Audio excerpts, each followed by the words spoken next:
Hello students, we will continue with the cytoplasmic inheritance by taking with the second example, that's about the coiling of shell. So the coiling of the shell, we are taking the example of the Limnia pargera, which is a snail.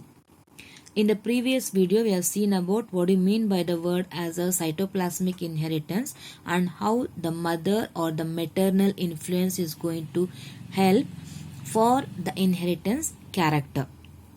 And also we have seen that in the region of the egg there will be the presence of the cytoplasm, and that cytoplasmic inheritance is going to contribute towards the offspring, and in the sperm they do not have any cytoplasm content there.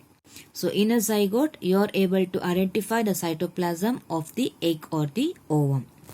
In some cases, we can also see that the maternal effect does not disappear during development, but it is retained throughout the adult life. How it is going to give a changes, that we are going to see by taking the example. So as I told that this is the example, the Limnia pargera, that is with the snail.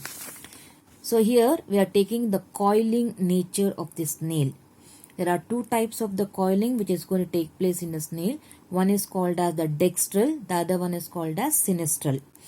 The dextral, you are going to call it as a dominant, and they have a dominant gene, the capital D, the homozygous nature, the capital D, small d, the heterozygous nature. And if it is called as a dextral, means the coiling of the shell takes place from the right side. Coming towards sinistral, it is a recessive form. They have a gene which is called as the small d, the homozygous nature. And in a sinistral, the coiling of the shell takes place from the left side. That is very important. So keeping in mind the word as a dextral means right side coiling, the sinistral means left side coiling. Consider here, keep in mind about the male where they do not have the cytoplasm, the coiling is being inherited from the female itself, whether it is a dextral form or whether it is a sinistral form. Suppose consider here the presence of a dominant gene. There are two dominant genes present in the female. You can see in this region, the female, the egg region, the one dominant gene will be present in the nuclear part, the other dominant gene will be present in the cytoplasm. The same way here you can observe one dominant gene will be present in the nucleus region, the recessive form D, small d, is present in the cytoplasm. So whether it is in a dominant or whether it is in the recessive form, if it is being received from the female, the cytoplasm, you are going to call it as dextral.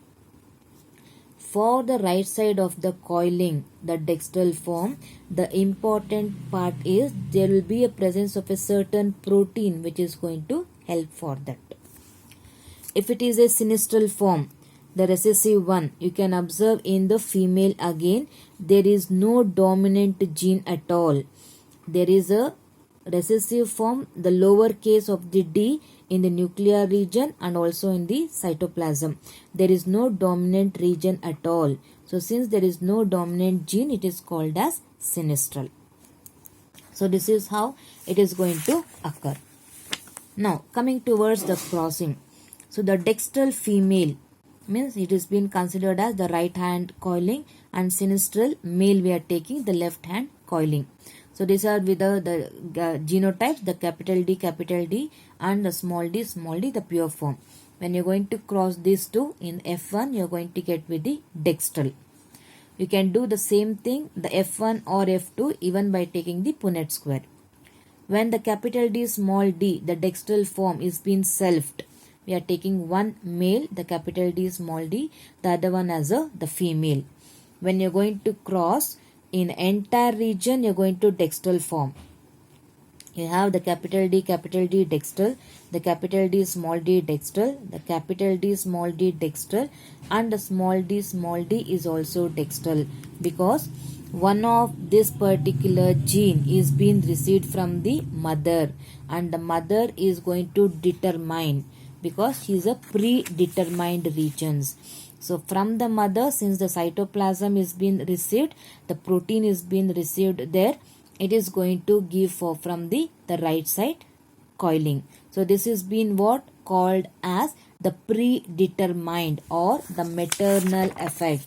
In the previously we have seen the maternal effect is not going to disappear during development, but it is retained throughout the adult life. So this is the adult life where the changes have been occurring. So this is how the cytoplasm is going to inherit or give a difference in the offsprings.